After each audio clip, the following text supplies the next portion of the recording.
Hello team, we recently upgraded our e-commerce so we can have multiple e-commerce sites running off our same system. The reason for that is so that we could develop the European e-commerce site and have all prices presented in euros and have different freight calculations. But with that, now we have two different e-commerce sites running off our same server and we have different needs. So we have to create a setup situation that allows us to define for each customer which shipping options they're going to get on e-commerce, and it's also based on which e-commerce that they're visiting.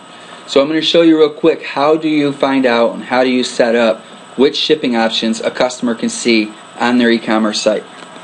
I'm going to go into the customer card and I'm on our employee account and look at the shipping tab, and I see that it's set up for add and you. It does not have a shipping agent service. A lot of times it's a good idea to put a shipping agent service there because it can act as a default, but it's not necessary for e-commerce purposes. I'm now going to go to the customer button, shipping account setup, and you'll notice that there's no information in there. So when a customer is set up with no special information in the shipping setup area, then what they will see on e-commerce is this.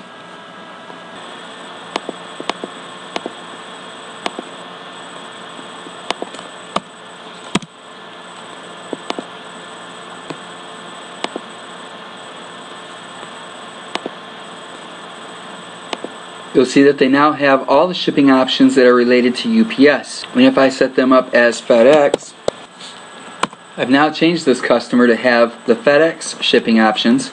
There's still an add account, so let's see what happens on e-commerce. So I'm going to go back to e-commerce with a new session of Explorer and log back in as that customer. Continuing through the checkout process. And when I get to the screen that has the shipping options, you notice that they've now changed to FedEx.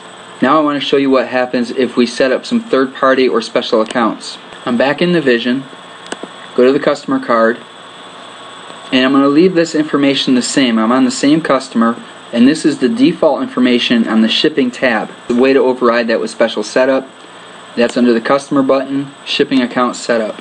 So if this customer has third-party,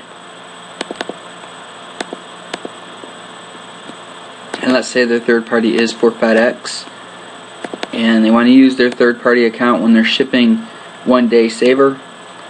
And this is for the United States e-commerce site. I will leave currency blank because in the Vision, anytime currency is blank, it assumes US dollar. So I have no need to fill that in now. The account number is important because that account number actually is what carries through to either Reno or to the FedEx or UPS computers here. And that is how the system knows which account to charge it to. So it's very important that the account number is accurate for that customer's FedEx or UPS account. And I'm also going to give them another line, and this time I'm going to go ahead and set up a second line as UPS. And let's say they want to use UPS for their ground shipments going out of the main warehouse. Now let's go back to e-commerce and see what happened to their shipping options.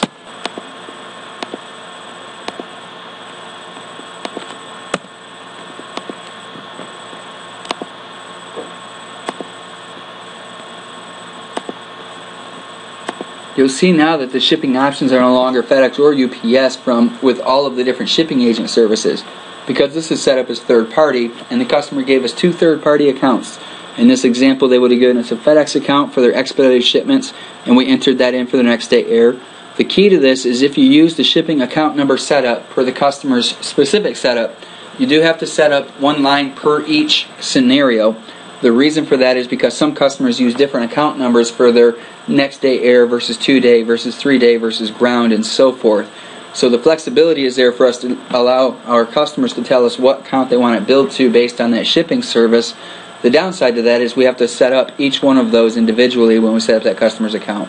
For the European site, I'm going to fill in grieving because that's our European warehouse, and in this case I'm going to fill in the currency because that website, those two fields tell it that they need to use this shipping agent service setup for the European website because it's for the grieving location and it's for the euros.